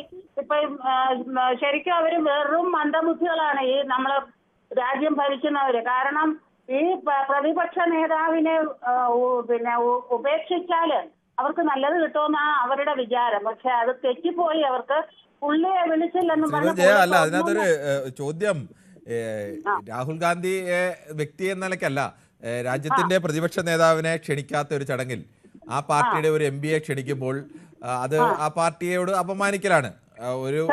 ഒരു പാർട്ടിയെ സംബന്ധിച്ച് ആ പാർട്ടിയുടെ സെക്രട്ടറിയെ ക്ഷണിക്കേണ്ട ഒരു ചടങ്ങിലേക്ക് ആ പാർട്ടിയുടെ താഴത്തെ കമ്മിറ്റിയിലെ ഒരാളെ ക്ഷണിക്കുന്ന പോലെ തന്നെയാണ്. അതൊരു അപമാനകരമായ നിലപാടാണ്, കോൺഗ്രസിനെ അപമാനിക്കലാണ്. നിങ്ങളുടെ പ്രധാന ആൾ വന്നില്ലെങ്കിൽ എന്താ, ഞങ്ങളുടെ അവിടെ തരൂരിനെ കൊണ്ടുവന്നു, ഞങ്ങളുടെ പരിപാടിയിൽ കൊണ്ടുവന്നു. അപ്പോൾ അവിടെ പോകാതിരിക്കുക എന്നുള്ളത് ഒരു സാമാന്യ മര്യാദയല്ലേ? തീർച്ചയായിട്ടും ഒരു പിന്നെ ബുദ്ധി വികാസിക്കാത്ത ഒരാളിനെ പോലെയാണ് പുള്ളി പെരുമാറുന്നത്. പുള്ളി വിശ്വപൗരനാണ് പറയുന്നത്. പക്ഷെ എന്തോ നമുക്ക് അതിനെപ്പറ്റി അഭിപ്രായം പറയാൻ ഞാൻ അത്ര അറിവാളിയല്ല. അതുകൊണ്ട് സോറി കിരണേ. പിന്നെ പുള്ളി പോയത് തെറ്റ് തന്നെയാണ്. പിന്നെ രാഹുൽ ഗാന്ധിയെ അവജ്ഞയോടെയാണ് കാണുന്നത്. അത് നമുക്ക് കോൺഗ്രസ്സുകാർക്കൊക്കെ മനസ്സിലാവുന്നുണ്ട്. അത് അടുത്ത ഇലക്ഷനൊക്കെ പ്രതിപാദിക്കാൻ പറ്റുന്നെങ്കിൽ പ്രതിപാദിക്കാം. അല്ലാതെ ഇപ്പൊ നമ്മൾ ഈ എന്തോ എവിടുന്ന ഒരു പുള്ളി വിളിച്ചത് രവീന്ദ്രൻ എന്ന് പറഞ്ഞ അദ്ദേഹത്തിന്റെ അതുകൊണ്ടാ ഒരു BJP കാരൻ എന്ന നിലയ്ക്ക് അവര് കോൺഗ്രസിനെതിരെ ഒരു നിങ്ങൾ സ്ഥിരമായി കോൺഗ്രസിന് വേണ്ടി വാദിക്കുന്ന ആൾ എന്ന നിലയ്ക്ക് ഒരു ആരോപണം ഉന്നയിച്ചു. അത് നമ്മൾ മറുപടിയും കൊടുത്തു. അത് അതിനപ്പുറത്തേക്ക് വ്യക്തിപരമായി എടുക്കേണ്ടതില്ല. അല്ലെങ്കിൽ 24 മണിക്കൂർ ഞാനൊരു BJP കാരന്റെ കൂടെ ഇവിടെ കഴിയുന്നത്. ഞാനും പുള്ളിയുടെ മോനും, അതായത് എന്റെ മോനും പാസ്ക മരുമോളും BJP കാരാണ്. ഇവരുടെ 3 പേരുടെയും കൂടെ മറ്റവർ രണ്ടും കോൺഗ്രസിന്റെ ഒരു അവസ്ഥയാണല്ലേ? അതെ, വീട്ടിൽ കോൺഗ്രസിന്റെ ഒരു അവസ്ഥയാണല്ലേ? 4 ചുറ്റും BJP കാർ നിൽക്കുകയാണ്, അതിനോട് പോരാടി ധീരമായി നിൽക്കുകയാണല്ലേ? ഞാൻ നല്ലതുപോലെ സംസാരിക്കും. എനിക്ക് നന്നായിട്ട് സംസാരിക്കാൻ അറിയാം. ഞാൻ പുള്ളിക്ക് നല്ലത് കൊടുക്കും. പക്ഷെ പുള്ളിയാണ് മേലെ നിൽക്കുന്നത്. നമ്മുടെ ഇന്ത്യയുടെ അവസ്ഥ തന്നെയാണ്. അപ്പൊ അതുകൊണ്ട് എനിക്ക് അതിലൊന്നും പേടിയില്ല. പുള്ളിയോട് എനിക്ക് വിഷമവും ഇല്ല, വിരോധവും ഇല്ല. വീട്ടിൽ തന്നെ ഒരു ജനാധിപത്യ രീതിയിലുള്ള പോരാട്ടം നയിക്കുന്നതിന് എന്തായാലും കൊള്ളാം. ശരി, ഓക്കെ. നമുക്ക് മറ്റൊരു പ്രശ്നത്തിലേക്ക് പോകണം. ശ്രീമതി സിന്ധു ആണ്, കണ്ണൂരിൽ നിന്നാണ്. ശ്രീമതി സിന്ധു, താങ്കൾക്ക് എന്ത് തോന്നുന്നു? ഈ തരൂര് യഥാർത്ഥത്തിൽ ഈ മനഃപൂർവ്വമായി കോൺഗ്രസ് പാർട്ടിയെ വെട്ടിലാക്കുക എന്നുള്ള ലക്ഷ്യത്തിൽ തന്നെയാണോ നീങ്ങുന്നത്? ഒരിക്കലുമല്ല. അദ്ദേഹം പിന്നെ നല്ല അറിവുള്ള വ്യക്തിയാണ്. ഒരുപക്ഷെ പറഞ്ഞോളൂ സിന്ധു. ഒരുപക്ഷെ പിന്നെ കോൺഗ്രസിൽ നിന്ന് ഇദ്ദേഹത്തെ പുറത്താക്കിയിട്ടുണ്ടെങ്കിൽ തന്നെ കോൺഗ്രസിന് വലിയൊരു നഷ്ടമായിരിക്കും എന്നാണ് എനിക്ക് പറയാനുള്ളത്. ഇപ്പൊ ബാധ്യതയായിട്ട് നിൽക്കല്ലേ? ഒരിക്കലുമില്ല. അദ്ദേഹം ഒരു ഭാരത പൗരനല്ലേ. അപ്പൊ ഭാരതത്തില് നടക്കുന്ന നല്ല കാര്യങ്ങളെ സിന്ധു, അത് ഒരു രാജ്യത്തിന്റെ തലവൻ ഇന്ത്യയിൽ വരുമ്പോൾ സാധാരണഗതിയിൽ അത്താഴ വിരുന്നൊക്കെ നടക്കുമ്പോൾ രാജ്യത്തെ പ്രതിപക്ഷ നേതാവിനെ കൂടെ ക്ഷണിക്കുക എന്നുള്ള, അതായത് ചർച്ചയ്ക്കൊക്കെ ക്ഷണിക്കുക. അത് ഈ ഇന്ത്യ മാത്രമല്ല, പ്രധാനപ്പെട്ട ജനാധിപത്യ രാജ്യങ്ങളൊക്കെ പിന്തുടരുന്ന ഒരു കീഴ്വഴക്കമാണ്. ഒരു രാജ്യത്ത് വരുമ്പോൾ ആ രാജ്യത്തെ ഒന്നായി നിന്നുകൊണ്ട് കാണുക എന്നുള്ളത്. അതിന് രാഹുൽ ഗാന്ധിയെയും മല്ലികാർജ്ജുൻ ഖാർഗെയും ക്ഷണിച്ചില്ല എന്ന് മാത്രമല്ല, അവിടേക്ക് തരൂരിനെ ക്ഷണിക്കുമ്പോൾ അത് ഈ ഡിപ്ലോമാറ്റിക് രീതികളും തന്റെ പാർട്ടിയെ അപമാനിക്കാനാണ് തന്നെ ക്ഷണിച്ചതെന്നൊക്കെ തിരിച്ചറിയാൻ കഴിയാത്ത ഒരാളല്ലല്ലോ തരൂർ. അങ്ങനെ ഒരാൾ അവിടെ പോകുമ്പോൾ അത് ആ സ്വന്തം പാർട്ടിയോടും ചെയ്യുന്നൊരു വലിയ വഞ്ചനയല്ലേ? അങ്ങനെ പറയാൻ പറ്റില്ല. അത് തന്നെയാണല്ലോ ഞാൻ പറഞ്ഞത്. അദ്ദേഹം പിന്നെ ഭാരത പൗരനാണല്ലോ. അപ്പൊ അദ്ദേഹത്തെ ക്ഷണിച്ച സ്ഥിതിക്ക് അദ്ദേഹം പോകുന്നു. അതിന് നമ്മൾ അങ്ങനെ കാണേണ്ട ആവശ്യമില്ലല്ലോ. ക്ഷണിക്കേണ്ട ആളുകളെ ക്ഷണിക്കാതെ അതിന് പകരമായി നിൽക്കുന്ന ആളുകളെ ക്ഷണിക്കുമ്പോൾ അവർ ഉദ്ദേശിക്കണ്ടേ അത് തന്നെ അപമാനിക്കലാണെന്നുള്ളത്? അത് അറിവുള്ളവര് അല്ലേ അങ്ങനെ ഉള്ള കാര്യങ്ങൾ. അറിവുണ്ടായിട്ട് അറിവില്ലാത്തത് കൊണ്ടല്ല തരൂർ അങ്ങനെ ചെയ്യുന്നത്. തരൂർ അറിഞ്ഞുകൊണ്ട് തെറ്റിയെന്ന്. അറിവില്ലാത്തവരാണെങ്കിൽ തെറ്റിയെന്ന് നമുക്ക് ക്ഷമിക്കാം. പക്ഷെ തരൂർ അങ്ങനെയല്ലേ. ഈ കാര്യത്തെ കുറിച്ചൊക്കെ ആഴത്തിൽ അറിവുള്ള തരൂർ തന്നെയല്ലേ രാഹുൽ ഗാന്ധിയെയും കോൺഗ്രസ് പാർട്ടിയെയും അവഹേളിക്കാൻ വേണ്ടി തന്നെ ആ ചടങ്ങിൽ പങ്കെടുക്കുന്നത്? ഒരിക്കലും അല്ല, ഞങ്ങൾക്ക് അങ്ങനെ തോന്നിയിട്ടില്ല. അതെന്താണെന്നാണ് എന്റെ സംശയം. അതിന് ഭാരതത്തിലുള്ള ഒരു ഭാരത പൗരൻ എന്ന നിലയിൽ അദ്ദേഹം പറയുന്ന കാര്യങ്ങൾ ശരിയായിട്ടാണ് എനിക്ക് തോന്നിയിട്ടുള്ളത്. ഭാരത പൗരൻ എന്ന നിലയ്ക്കൊന്നും അല്ല അദ്ദേഹത്തെ വിളിച്ച. കോൺഗ്രസിന്റെ MP ആയിട്ട് ജയിച്ച ആളല്ലേ. ആ പാർട്ടിയോട് അദ്ദേഹത്തിന് കൂറുവേണ്ടേ? കൂറുണ്ടല്ലോ. അതോടൊപ്പം പിന്നെ രാജ്യത്തോടും കൂറുണ്ടല്ലോ. അല്ല, ആയിക്കോട്ടെ, ആരോട് കൂടെ ഉണ്ടായാലും ആ പാർട്ടിയുടെ നേതാക്കളെ ക്ഷണിക്കാതെ അവഗണിക്കുമ്പോൾ അവിടെ പോയി വിരുന്നുണ്ണാൻ പോയി ഇരിക്കുക എന്നുള്ളതല്ലല്ലോ മര്യാദ. വിരുന്നുണ്ണാന്ന് പറയുന്നില്ല, ആധികാരികമായിട്ട് എല്ലാ കാര്യങ്ങളും സംസാരിക്കാനും അതുപോലെ. എന്തായാലും ആധികാരികമായി സംസാരിക്കലാണോ സംസാരിക്കുന്നില്ലയോ എന്നുള്ളതല്ല. എന്തായാലും നമുക്ക് ഒരു ചെറിയ ഇടവേളയിലേക്ക് പോകേണ്ടതുണ്ട്. വളരെ വേഗത്തിൽ മടങ്ങി വരാം.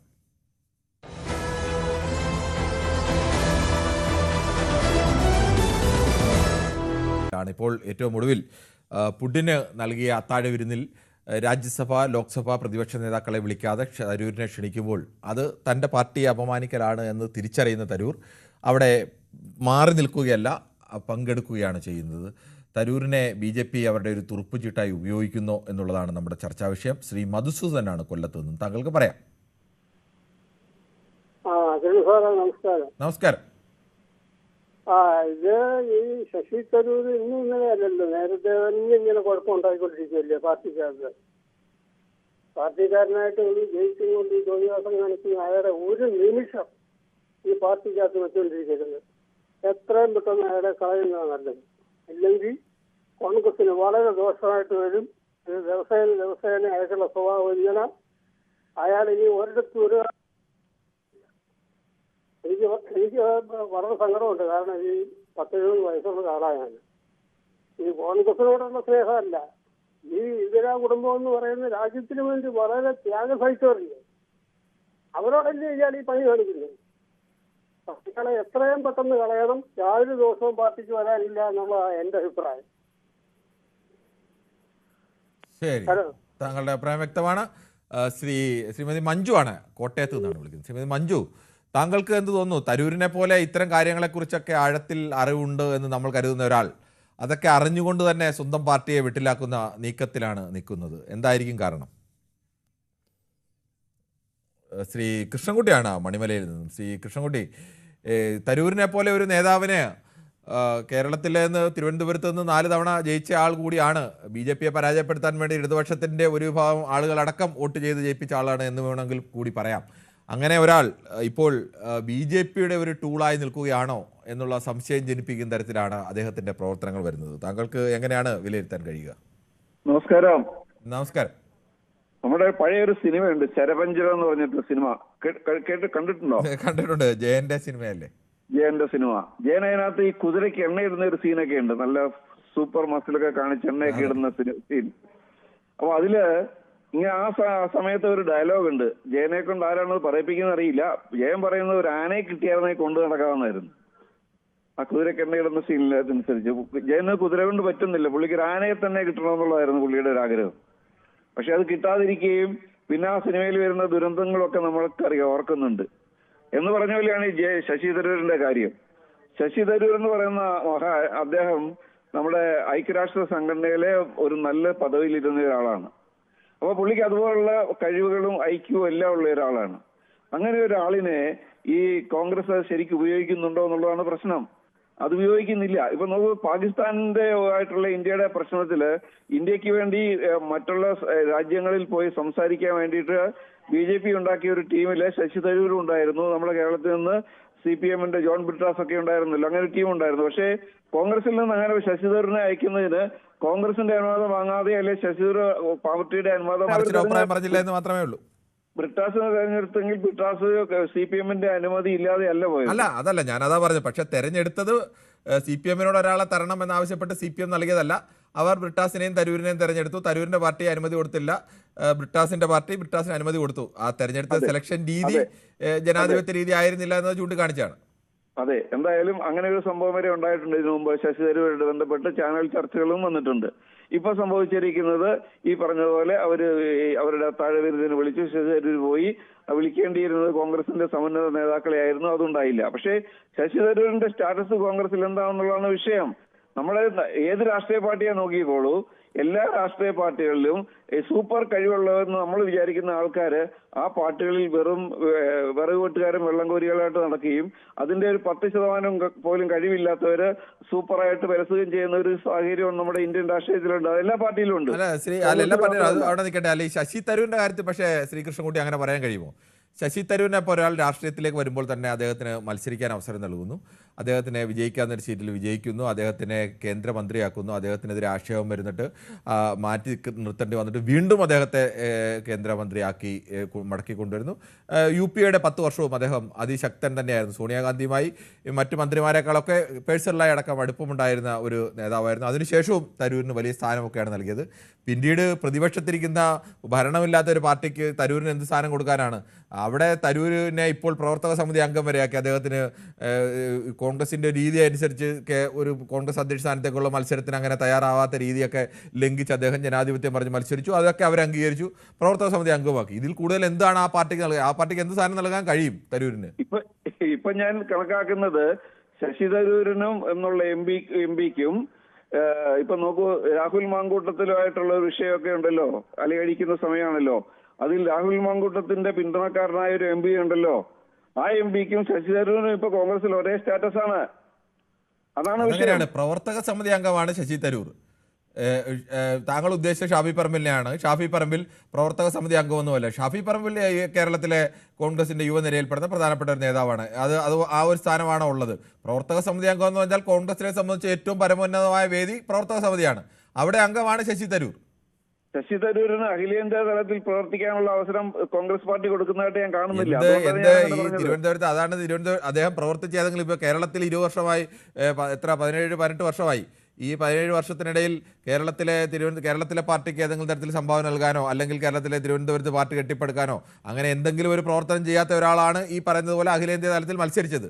അവിടെ മത്സരിച്ച് പരാജയപ്പെട്ട ആളെ ഒഴിവാക്കുകയല്ല അവർ ചെയ്തത്, അയാളെ കൂടി ഉൾപ്പെടുത്തുകയാണ് ചെയ്തത്. ഇതിൽ കൂടുതൽ കോൺഗ്രസിന് കൈ കൊടുക്കാൻ വേറെ വല്ല പദവിയുണ്ടോ? അത് കോൺഗ്രസിലെ ഒരു പ്രശ്നമാണ്. അതായത് കോൺഗ്രസിൽ ഇപ്പം നമ്മൾ കാണുന്നില്ലേ, ഇപ്പം ഉണ്ടായിരിക്കുന്ന കോൺഗ്രസിന് ഏറ്റവും വലിയൊരു പ്രശ്നമാണ് ഈ മാങ്കൂട്ടം വിഷയം. ആ വിഷയത്തിൽ ശശി തരൂരിനെ പോലെ ഒരാൾ നേതാവ് സ്വന്തം പാർട്ടിയെ ഇങ്ങനെ വെട്ടിലാക്കാമോ? ഇപ്പൊ താങ്കളുടെ പാർട്ടിയിലായിരുന്നു ഒരു നേതാവെങ്കിൽ ആ നേതാവിന് ഇങ്ങനെ പാർട്ടിയുടെ അനുമതി ഇല്ലാതെ പാർട്ടിയെ നിരന്തരം വെട്ടിലാക്കുന്ന നിലപാട് സ്വീകരിക്കാൻ കഴിയുമായിരുന്നു? അല്ല, ഞാൻ മാങ്കൂട്ടം വിഷയം അല്ല പറയുന്നത്. ആ വിഷയം വരുമ്പോ ഈ കോൺഗ്രസിലെ നേതാക്കന്മാർ തമ്മിലടിക്കുന്നത് നമ്മൾ കാണുന്നില്ലേ? അങ്ങനെ ഒരു പാർട്ടി തമ്മിലടിയൊന്നുമില്ല, എല്ലാവർക്കും ഒറ്റ അഭിപ്രായമേ ഉള്ളൂ. പക്ഷെ അവർ പുറത്താക്കുന്നില്ലെന്നേ ഉള്ളൂ. ഇല്ല, അവസാനം എല്ലാത്തിന്റെയും തലയ്ക്ക് നല്ല അടി കിട്ടിയപ്പോഴാണ് അങ്ങനെ ആയത്. ഒരു 2 ദിവസം മുമ്പ് അങ്ങനെ ആയിരുന്നില്ലല്ലോ. അപ്പൊ അങ്ങനെ ഒരു സംവിധാനം നിലനിൽക്കുന്ന ഒരു കോൺഗ്രസില് ശശി തരൂർ ശരിക്കും പറഞ്ഞാൽ ശശി തരൂർ അറിയില്ലെന്നാ തോന്നി എന്ത് ചെയ്യണമെന്ന്. അതുകൊണ്ട് ശശി തരൂർ കിട്ടുന്ന അവസരമെല്ലാം മുതലാക്കി ഇങ്ങനെ ഷൈൻ ചെയ്ത് നടക്കാന്നുള്ളതാണ് പുള്ളിയൊരു പരിപാടി. പക്ഷെ വരാൻ പോകുന്നത് എന്താന്ന് ചോദിച്ചാൽ ഇങ്ങനെ പോയി അവസാനം ശശി തരൂർ കോൺഗ്രസ് BJP തന്നെ എത്തിപ്പെടും. ശശി തരൂർ നല്ലൊരു പോസ്റ്റും കിട്ടും, ശശി തരൂർ ഷൈൻ ചെയ്യും. ഇത് ഞാൻ നമ്മുടെ ഈ പണ്ടത്തെ വിഷയത്തിലെ ചർച്ചയിൽ ഞാൻ ഈ ചാനലിൽ തന്നെ പറഞ്ഞിട്ടുള്ള കാര്യമാണ്. അതാണ് സംഭവിക്കാൻ പോകുന്നത്. ശ്രീ രാജേഷ് ആണ് കോട്ടയത്ത് നിന്നാണ്. ശ്രീ രാജേഷ്, താങ്കൾക്ക് എന്ത് തോന്നുന്നു? ഈ തരൂര് ബോധപൂർവം അദ്ദേഹത്തിന്റെ പാർട്ടിയെ വെട്ടിലാക്കുകയാണോ? സാർ, ഞാനിത് കേട്ടോണ്ടിരിക്കുകയാണ്. ഞാൻ നിങ്ങളുടെ എല്ലാ പരിപാടികളും കണ്ടുകൊണ്ടിരിക്കുന്ന ആളാണ്. ശരി, പറഞ്ഞോളൂ. ഓക്കെ സാർ, ഞാനൊന്ന് ചോദിക്കട്ടെ. പറഞ്ഞോളൂ. ഇപ്പൊ കോൺഗ്രസിൽ നിന്ന് പങ്കെടുപ്പിക്കാൻ പറ്റുന്ന ശശി തരൂർ അല്ലാതെ വേറൊരു നേതാവ് ആരാ ഉള്ളത് സാറിന്റെ അഭിപ്രായത്തിൽ? ഇത്രയും പ്രമുഖനായ ഒരു വ്യക്തി പങ്കെടുക്കുന്ന ഒരു വലിയൊരു രാജേഷ്, ഏതെങ്കിലും ഒരു വിദേശ രാഷ്ട്രത്തലവൻ ഇന്ത്യയിലോ സമാനമായ രീതിയിൽ ജനാധിപത്യം ഉള്ള രാജ്യങ്ങളിലോ ഒക്കെ വരികയാണെങ്കിൽ അവർക്ക് അത്താഴ വിരുന്ന് നൽകുകയും അവരുമായി മീറ്റിംഗ് ഒക്കെ സംഘടിപ്പിക്കുമ്പോൾ ആ രാജ്യത്തെ പ്രതിപക്ഷ പാർട്ടിയുടെ നേതാവ്, പ്രതിപക്ഷ പാർട്ടിയുടെ ലീഡറെയോ അല്ലെങ്കിൽ രാജ്യസഭയിലെ ലോക്സഭയൊക്കെ ആണെങ്കിൽ ആ ഓരോ രാജ്യത്തിന്റെ സംവിധാനം അനുസരിച്ച് അവിടുത്തെ പാർലമെന്റിൽ പ്രതിപക്ഷ നേതാവ് അവരെയൊക്കെ പങ്കെടുപ്പിക്കുക എന്നുള്ളതാണ് ജനാധിപത്യ രീതി. അതങ്ങനെയാണ് ഇന്ത്യയും ഇതുവരെ സ്വീകരിച്ചുകൊണ്ടിരുന്ന. ശ്രീ രാജേഷ് കേൾക്കട്ടെ, പറയുന്നേക്കൂ. ഇന്ത്യയും ഇതുവരെ സ്വീകരിച്ച രീതി അത് തന്നെയാണ്. അവിടെ രാഹുൽ ഗാന്ധിയെ വിളിക്കുന്നില്ല, മല്ലികാർജുൻ ഖാർഗെയെ വിളിക്കുന്നില്ല. രാഹുൽ ഗാന്ധിയെയും മല്ലികാർജുൻ ഖാർഗെയും വിളിക്കുന്നില്ല എന്നതിൻ്റെ അർത്ഥം ഒന്ന്, ഇന്ത്യയുടെ ജനാധിപത്യ സംവിധാനത്തിൽ തുടർന്ന് വരുന്ന രീതികളെ പുച്ഛിച്ചു തള്ളുകയാണ്. 2, കോൺഗ്രസ് പാർട്ടിയെ പുച്ഛിച്ചു തള്ളുകയാണ്. അത് രണ്ടും ചെയ്യുമ്പോൾ ആ പാർട്ടിയിലെ അംഗമായ തരൂരിന് അതിനേക്കാൾ അധികമായി എന്ത് യോഗ്യതയാണുള്ളത് ആ ചടങ്ങിലേക്ക് ക്ഷണിക്കാൻ? അവിടെ പോകാതിരിക്കുക എന്നുള്ളതല്ലേ മര്യാദ? ഓക്കെ സാർ, ഞാൻ ഒന്ന് പറഞ്ഞിട്ട് സാർ ചോദിക്കുന്ന മറുപടി ഞാൻ പറഞ്ഞത്. ഇതുവരെ ജനാധിപത്യ രാജ്യമായി ഇന്ത്യ പിന്തുടർന്നത് സാർ പറഞ്ഞ കാര്യങ്ങൾ തന്നെയാണ്. പക്ഷെ ഇപ്പോൾ കോൺഗ്രസ് പാർട്ടിയുടെ തലയുടെ നേതാവായിട്ട് നിൽക്കുന്ന ഒരാളെയാണ്. അതിന് കോൺഗ്രസ് പാർട്ടി അയാളെ പുറത്താക്കണമായിരുന്നു, കോൺഗ്രസ് പാർട്ടി അയാളെ അംഗീകരിക്കാതിരിക്കണമായിരുന്നു. അപ്പോൾ കോൺഗ്രസ് പാർട്ടിയുടെ തന്നെ ലോകം അറിയുന്ന ഒരാളെയാണ് വിളിച്ചത്, അയാൾ പങ്കെടുത്തത്. ശ്രീ രാജേഷ് വിളിച്ച് ഒന്ന് പങ്കെടുത്തു എന്നുള്ള ശശി തരൂരിനെ വിളിക്കുന്നതല്ല വിഷയം. രാഹുൽ ഗാന്ധിയെയും മല്ലികാർജുൻ ഖാർഗെയും വിളിച്ചിട്ടുണ്ട്. കൂടെ ശശി തരൂരിനെ വിളിച്ചെങ്കിൽ ആരും എതിര് പറയില്ല. രാഹുൽ ഗാന്ധിയെയും മല്ലികാർജുൻ ഖാർഗെയും ഒഴിവാക്കി നിർത്തിയിട്ട്, രാജ്യസഭ ലോക്സഭ പ്രതിപക്ഷ നേതാക്കളെ ഒഴിവാക്കി നിർത്തിയിട്ട് ശശി തരൂരിനെ വിളിക്കുന്നത് കോൺഗ്രസിനെയും ആ സംവിധാനത്തെ അപമാനിക്കലല്ലേ? അവിടെ പോയി പങ്കെടുക്കുന്നത് ശരിയാണോ? അതാണ് ചോദ്യം എന്റെ. സാർ, കോൺഗ്രസിന്റെ പ്രതിനിധിയെ വിളിച്ചേക്കുന്നത് അങ്ങനെ വിളിക്കുന്നത്? കോൺഗ്രസിന്റെ പ്രതിനിധിയെ ഒരു രാഷ്ട്രത്തലവൻ വരുമ്പോൾ ഈ രാജ്യത്തിന്റെ പ്രതിപക്ഷ നേതാവിനല്ലേ വിളിക്കേണ്ടത്? അല്ലാതെ കോൺഗ്രസിന്റെ പ്രതിനിധിയായിട്ട് കോൺഗ്രസിന്റെ ഏതെങ്കിലും ഒരാളെ വിളിച്ചാൽ മതി. ഇപ്പൊ കൊല്ലത്തുനിന്ന് വിളിച്ചതോ അവർ വിളിച്ചതൊക്കെ ഞാൻ കേട്ടോണ്ടിരിക്കുന്നതാണ്. ഞാനൊരു കാര്യം ചോദിക്കട്ടെ, ഇത്രയും 3 പ്രാവശ്യം നിൽക്കുന്ന ഒരാൾ അത്ര കുഴപ്പക്കാരാണെങ്കിൽ പിന്നെ എന്തിനാ ഈ പുള്ളി അവിടെ നിർത്തി ജയിപ്പിക്കുന്നത്? അത് കോൺഗ്രസ് കാൻഡിഡേറ്റല്ലേ ജയിച്ചേ? അല്ല, ശശി തരൂർ കോൺഗ്രസ്സുകാരനാണ്, കോൺഗ്രസിന്റെ പ്രവർത്തക സമിതി അംഗമാണ്. അതൊക്കെ ആ പാർട്ടിയുടെ വിഷയം. ഞാൻ ചോദിച്ചതല്ല. ആ ഒരു പാർട്ടിയെ അപമാനിക്കുന്ന രീതിയിൽ മറ്റ് എതിർകക്ഷി BJP പരാജയപ്പെടുത്തിയാണല്ലോ തരൂര് ഈ തവണയെല്ലാം ജയിച്ചത്. BJP ആയിരുന്നല്ലോ 2ാം സ്ഥാനത്ത് വന്നത്. അങ്ങനെ ഒരു സ്ഥലത്ത് ആ പാർട്ടിയെ സ്വന്തം പാർട്ടിയെ അപമാനിക്കുന്ന ഒരു നിലപാട് എതിർ പാർട്ടി സ്വീകരിക്കുമ്പോൾ അവിടെ അന്തസ്സായ ഒരു നിലപാട് സ്വീകരിക്കേണ്ട തരൂർ. അത് മാത്രമേ ഉള്ളൂ ചോദ്യം. അതെ, അത് അയാളുടെ കാര്യമാണ്, അയാൾ തീരുമാനിക്കേണ്ട കാര്യമാണ്. ക്ഷണിച്ചതിലല്ല കുറ്റം, അയാൾ തീരുമാനിക്കേണ്ട കാര്യമാണ്. പക്ഷേ ഞാൻ ചോദിച്ചത് അയാൾ പങ്കെടുത്തത് തെറ്റൊന്നും ഞാൻ കാണുന്നില്ല. ഞാൻ നോക്കിയിട്ട് അങ്ങേര് പങ്കെടുത്തതിൽ ഒരു തെറ്റും ഞാൻ കാണുന്നില്ല. കാരണം എന്താ ചോദിച്ചു കഴിഞ്ഞാൽ ഇന്ന് കോൺഗ്രസിൽ നല്ലൊരു നേതാവ് അയാൾ മാത്രമേ ഉള്ളൂ, നല്ലൊരു ഇത്തരം ബോധമുള്ളത്. ബാക്കിയെല്ലാം പൊട്ടത്തരവും പറഞ്ഞ് അതും ഇതും പറഞ്ഞ് തമ്മിൽ അടിച്ചു നടക്കുന്ന ആൾക്കാരാണ്. ശരി, ഓക്കെ. താങ്കൾക്ക് അങ്ങനെ അഭിപ്രായം പറയാം. താങ്കൾ ക്ഷണിച്ചതിൽ കുറ്റം കാണേണ്ടതില്ല. ഓരോരുത്തരുടെ അഭിപ്രായം അങ്ങനെയാണ്, വ്യക്തിപരമായ അഭിപ്രായങ്ങളാണ്. ശ്രീ അജയകുമാറാണ് ചങ്ങനാശ്ശേരിയിൽ നിന്ന്. ശ്രീ അജയകുമാർ, താങ്കൾക്ക് എന്ത് തോന്നുന്നു? ഈ തരൂരിന്റെ ഇപ്പോഴത്തെ നീക്കം യഥാർത്ഥത്തിൽ സ്വന്തം പാർട്ടിയെ വെട്ടിലാക്കുക എന്നതാണോ അദ്ദേഹത്തിന്റെ അജണ്ട? ശ്രീ കിരൺ ഇടയ്ക്ക് കയറല്ലേ, കാരണം ഞാൻ പറയാൻ പോകുന്ന പലതിലും കിരൺ കയറാൻ സാധ്യതയുണ്ട്, അതുകൊണ്ടാണ് മുൻപ്. ഓക്കെ, ഇപ്പൊ കിരൺ ഇപ്പോഴും പണ്ട് നമ്മൾ സംസാരിച്ചപ്പോഴും ഇപ്പൊ കൃഷ്ണൻകുട്ടി അദ്ദേഹം സംസാരിച്ചപ്പോഴും കിരൺ പറഞ്ഞ ഒരു കാര്യമുണ്ട്. ശശി തരൂർ ഉന്നതാധികാരം എന്താണ്, പ്രവർത്തക സമിതി അംഗമാണ്, പിന്നെ അദ്ദേഹത്തിന് പലതും UPA ഗവൺമെന്റ് കൊടുത്തിട്ടുണ്ടെന്ന്, കോൺഗ്രസ് കൊടുത്തിട്ടുണ്ടെന്ന്. കോൺഗ്രസിന്റെ ഭരണകാലത്ത് രണ്ടാമത്തെ പ്രാവശ്യമെങ്കിലും അദ്ദേഹത്തിന് ക്യാബിനറ്റ് റാങ്ക് മന്ത്രിസഭ കൊടുക്കാമായിരുന്നു, കൊടുത്തിട്ടില്ല. ഞാൻ അതൊരു കുറ്റമായിട്ടല്ല പറയുന്നത്. ഇപ്പൊ കൊടുത്തിട്ടുണ്ട് എന്ന് പറഞ്ഞത് കുറഞ്ഞു പോയി എന്ന് അദ്ദേഹത്തിന് അറിയിക്കുന്ന അംഗീകാരം കൊടുത്തിട്ടില്ല എന്ന് പറയാൻ വേണ്ടിയാണ് അത് ഞാൻ പറഞ്ഞത്. അദ്ദേഹത്തിന് ക്യാബിനറ്റ് റാങ്ക് കൊടുത്തിട്ടില്ല. പിന്നെ പ്രവർത്തക സമിതി അംഗം എന്നൊക്കെ പറഞ്ഞാലൊന്നും ഒരു വിലയില്ലെന്ന് മല്ലികാർജ്ജുന ഖാർഗെ എന്ന് പറയുന്ന അഖിലേന്ത്യാ പ്രസിഡന്റ് കഴിഞ്ഞ ആഴ്ച പറഞ്ഞില്ലയോ, അത് ഹൈക്കമാൻഡ് തീരുമാനിക്കുമെന്ന്. അപ്പൊ അദ്ദേഹത്തിന്റെ മേളിലും ആരോ ഉണ്ട്. ഒരു സംശയം ചോദിച്ചോട്ടെ. പിന്നെ അദ്ദേഹത്തിന് രണ്ടാം തവണയും ക്യാബിനറ്റ് പദവി കൊടുത്തില്ല എന്ന് പറയുന്നു. കേരളത്തിൽ നിന്നുള്ള ക്യാബിനറ്റ് മന്ത്രിമാരാരൊക്കെയായിരുന്നു താങ്കൾക്ക് അറിയാമല്ലോ? AK ആന്റണി, വയലാർ രവി. ശശി തരൂരിനേക്കാൾ ജൂനിയറായ ഒരാളിന് പോലും അദ്ദേഹത്തെക്കാൾ ഉയർന്ന പദവി കൊടുത്തിട്ടില്ല എന്ന് മാത്രമല്ല, ശശി തരൂരിനേക്കാൾ സീനിയറായ ഒരുപാട് പേർ ഒരു മന്ത്രിസ്ഥാനവും കിട്ടാതെ MP-മാരായി കേരളത്തിൽ നിന്നുണ്ടാകുകയും ചെയ്തിരുന്നു. അപ്പോൾ ശശി തരൂരിന് ക്യാബിനറ്റ് പദവി കിട്ടിയില്ലെന്ന് പറഞ്ഞാൽ AK ആന്റണിയുടെയും വയലാർ രവിയുടെയും മുകളിൽ കയറി അല്ലെങ്കിൽ അവർക്കൊപ്പം വരുത്തി ഒരു ക്യാബിനറ്റ് പദവി കൊടുക്കാൻ കഴിയുന്ന ഒരു നേതാവൊന്നും അല്ലല്ലോ ആ ഘട്ടത്തിൽ ശശി തരൂർ. അതിന് ഒരു വാദത്തിന് വേണ്ടി അത് അംഗീകരിക്കുമ്പോൾ ഒരു ഭരണം ശക്തമായിട്ട് മുൻപോട്ട് കൊണ്ടുപോകണമെങ്കിൽ പലപ്പോഴും സീനിയോറിറ്റി മാത്രം നോക്കിയത് കൊണ്ട് ഇവർ രണ്ടുപേരും സീനിയോറിറ്റി മാത്രമല്ലല്ലോ, AK ആന്റണി ആയാലും വയലാർ രവി ആയാലും സീനിയോറിറ്റി കൊണ്ട് മാത്രമല്ല, അവർ ഭരണപരിചയം കൊണ്ടും കോൺഗ്രസ് പാർട്ടിയെ കെട്ടിപ്പടുത്തത് കൊണ്ടും അവരുടെ രാജ്യതന്ത്രജ്ഞത കൊണ്ടും ഒക്കെ ശശി തരൂരിനേക്കാൾ എത്രയോ ഉയരത്തിൽ നിൽക്കുന്ന നേതാക്കളായിരുന്നു രണ്ടുപേരും. എന്റെ കിരണേ, ഞാൻ അവരെ ആരെയും വില കുറച്ച് കാണുന്നില്ല, കാണാൻ എനിക്ക് അതിനുള്ള യോഗ്യതയുമില്ല. എന്നാൽ ഞാൻ പറഞ്ഞുകൊള്ളട്ടെ, ഇപ്പൊ BJPയുടെ 2-3 ക്യാബിനറ്റ് മന്ത്രിമാരെ ഒന്ന് എടുത്തു നോക്കി. അവരെക്കാൾ സീനിയറായിട്ട് ഇതുപോലെ പാർട്ടിയെ കെട്ടിപ്പടുത്തവർ ഇഷ്ടം പോലെ ഇല്ലേ പാർട്ടിയിൽ സീനിയറായിട്ട്? പക്ഷേ റെയിൽവേ മിനിസ്റ്ററെ നോക്ക്, അല്ലെങ്കിൽ അതുപോലെ പലരെയും നോക്ക്, അവരൊക്കെ ഓരോ ഫീൽഡിൽ നിന്ന് വന്ന പ്രൊഫഷണൽസ് ആണ്. അപ്പൊ ചില കാര്യങ്ങൾക്ക് ഇപ്പോൾ വിദേശകാര്യമന്ത്രിയായിട്ട് അദ്ദേഹത്തെ ഏൽപ്പിച്ചിരുന്നുവെങ്കിൽ എല്ലാവരെക്കാളും കഴിവായിട്ട് അദ്ദേഹം ചെയ്യും. ലോകത്തുള്ള എല്ലാ രാജ്യങ്ങളുമായിട്ട് പേഴ്സണലി കോണ്ടാക്ട് ഉള്ള ഒരു വ്യക്തിയാണ് അദ്ദേഹം. അപ്പൊ അദ്ദേഹത്തിന്റെ കഴിവിനെ കോൺഗ്രസ് യൂട്ടിലൈസ് ചെയ്തിട്ടില്ല എന്നുള്ളത് ഞാൻ അടിവരയിട്ട് പറയുന്നു. അതൊന്ന്. രണ്ടാമത്, ഇപ്പൊ പ്രസിഡന്റിന്റെ ഫംഗ്ഷന് വിളിച്ചിട്ടില്ല. അതിനകത്ത് പ്രധാനമന്ത്രിക്ക് ഒരു സേ ശരിക്കും ഇല്ല എന്നുള്ളതാണ്, വേണമെങ്കിൽ പറയാം. പക്ഷെ അത് പ്രസിഡന്റിന്റെ ഓഫീസിൽ നിന്നാണ് തെരഞ്ഞെടുക്കുന്നത്. ഉറപ്പായിട്ടും അല്ലെങ്കിൽ രാജ്യത്തെ കീഴ്വഴക്കം അനുസരിച്ച് LOPയെ ലീഡർ ഓഫ് ഒപ്പോസിഷനെ ഒക്കെ ക്ഷണിക്കേണ്ടതാണ്. പക്ഷേ ആ ക്ഷണിക്കാതിരുന്നത് ഒരു പ്രോട്ടോകോൾ ലംഘനമല്ല, അതൊരു കീഴ്വഴക്ക ലംഘനമാണ്. അല്ലെ കീഴ്വഴക്കം പാലിച്ചില്ല എന്ന് പറയാം. ആ സെയിം ടൈമില് കോൺഗ്രസ് എടുത്തിട്ടുള്ള ചില നിലപാടുകളോട് ഇവിടെ ചർച്ച ചെയ്യപ്പെടണം. ശരി അജയകുമാർ, താങ്കള് ഇനി നമ്മുടെ സമയം അവസാനിക്കുന്നതുകൊണ്ടാണ്. എന്തായാലും രണ്ടു വാക്കൂടെ പറയുന്നത്. അധീർ രഞ്ജൻ ചൗധരി എന്ന് പറയുന്നത് നേരത്തെ ഓപ്പോസിഷൻ ലീഡർ എന്താണ് ദ്രൗപദി മുർമുജിയെ പറ്റി പറഞ്ഞത്? രാഷ്ട്രപതി. എത്ര ഇൻസൾട്ട് ആയി പോയി ഈ അടുത്ത അത്തരം കാര്യങ്ങളൊക്കെ ഉണ്ടായിട്ടുണ്ട്. ഞാൻ അതല്ലല്ലോ പറഞ്ഞത്. സോണിയാഗാന്ധി പൂർ ലേഡി അപ്പൊ എന്നൊക്കെ പറഞ്ഞ ഇപ്പൊ ഈ അടുത്ത സമയത്ത് കർണാടക ശ്രീ അജയകുമാർ, നമ്മുടെ വിഷയം അതല്ല. ഇനി താങ്കൾക്ക് പറയാൻ അവസരം കിട്ടിയെന്ന് പ്രതീക്ഷിക്കുന്നു. എന്തായാലും താങ്കൾ പറഞ്ഞതുപോലെ ശശി തരൂർ എന്ന് പറയുന്ന വ്യക്തിക്ക് കോൺഗ്രസ് പാർട്ടി പദവികൾ നൽകാതെയോ ഒന്നും കൃത്യമായി നിഷ്പക്ഷമായി ആരന്വേഷിച്ചാലും അങ്ങനെ ഉണ്ടായിട്ടില്ല എന്നത് യാഥാർത്ഥ്യബോധത്തോടു കൂടി തന്നെ പറയാൻ കഴിയും. ശശി തരൂരിന് അദ്ദേഹം അർഹിച്ചതിലും എത്രയോ ഉയർന്ന പദവികൾ ശശി തരൂർ ആദ്യം മന്ത്രിയായി, അതിന്റെ പേരിൽ IPLന്റെ പേരിൽ വലിയ വിവാദവും കോൺഗ്രസിന് നാണക്കേടും ഉണ്ടായി അദ്ദേഹം പുറത്തിരിക്കേണ്ടി വന്നു.